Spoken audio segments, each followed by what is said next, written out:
দেখুন, এক্ষুনি কেন্দ্র ওয়াইজ অ্যানালাইসিস তো পাইনি, তবে মুসলিম অধ্যুষিত আসনগুলোতে বিজেপি বা জেডিইউ জিতেছে অনেকগুলো জায়গায়, এটুকু দেখলাম।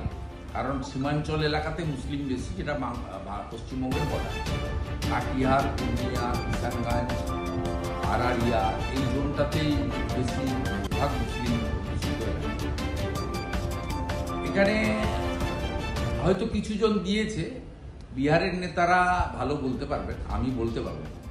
কিন্তু আমি যেটুকু চিনি জানি, যেহেতু উত্তর দিনাজপুর মালদাতে আমি বহুবার গেছি, কাজ করেছি, বিহারের কিষানগঞ্জের উপর দিয়েই আমাদের ইসলামপুর বা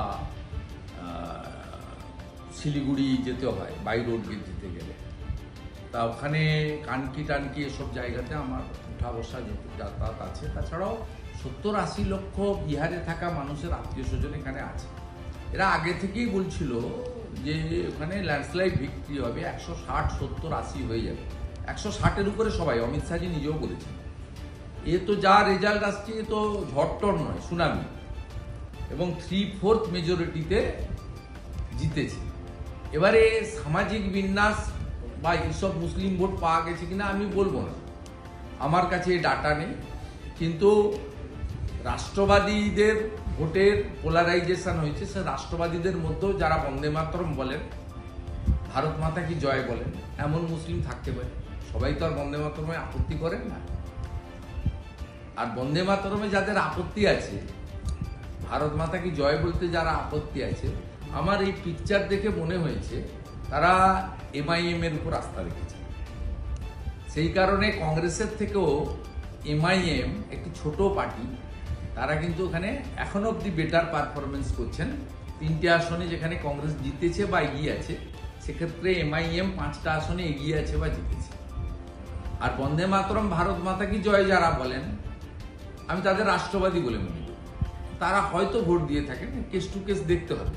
তো অপোজিট দিকে গ্রেটার সনাতনী ঐক্য হয়েছে ওখানে, বিশেষ করে মঙ্গল পাণ্ডের আসন সহ, সিয়ান সহ আমি বেশ কয়েকটা আসন দেখলাম, যেখানে আমাদের এই যে বাটেঙ্গে তো কাটেঙ্গে, এক রেহেগে তো সেফ রেহেগে, এটা জাতপাত ভাষার ঊর্ধ্বে উঠে সবাই একজোট হয়েছেন। এসসি, এসটি, ওবিসি, ইবিসি, এমনকি আমার সঙ্গে মোহন যাদবজির কথা ছিল, মধ্যপ্রদেশের মুখ্যমন্ত্রী, তিনিও প্রচারে যাদব অধ্যুষিত এলাকাগুলো এবং অন্য জায়গায় ঘুরেছেন। যাদবদের মধ্যেও, যেটা বরাবরই উত্তরপ্রদেশে অখিলেশ বা বিহারে দাবি করেন, তাদের মধ্যেও একটা বড় অংশ এবারে নরেন্দ্র মোদীজি, নীতিশ কুমারজির উপর আস্থা রেখেছেন। এবং রামকৃপাল যাদবের জয়, এটা আমাদের কাছে অত্যন্ত আশার আলো। তাই মাঠ না মাত, বাটেঙ্গে তো কাটেঙ্গে, এই স্লোগান নরেন্দ্র মোদীজি, নীতিশ কুমারজি, অমিত শাহজি, যোগী আদিত্যনাথজি, এদের অনেকটাই বিহারে কাজ করেছে।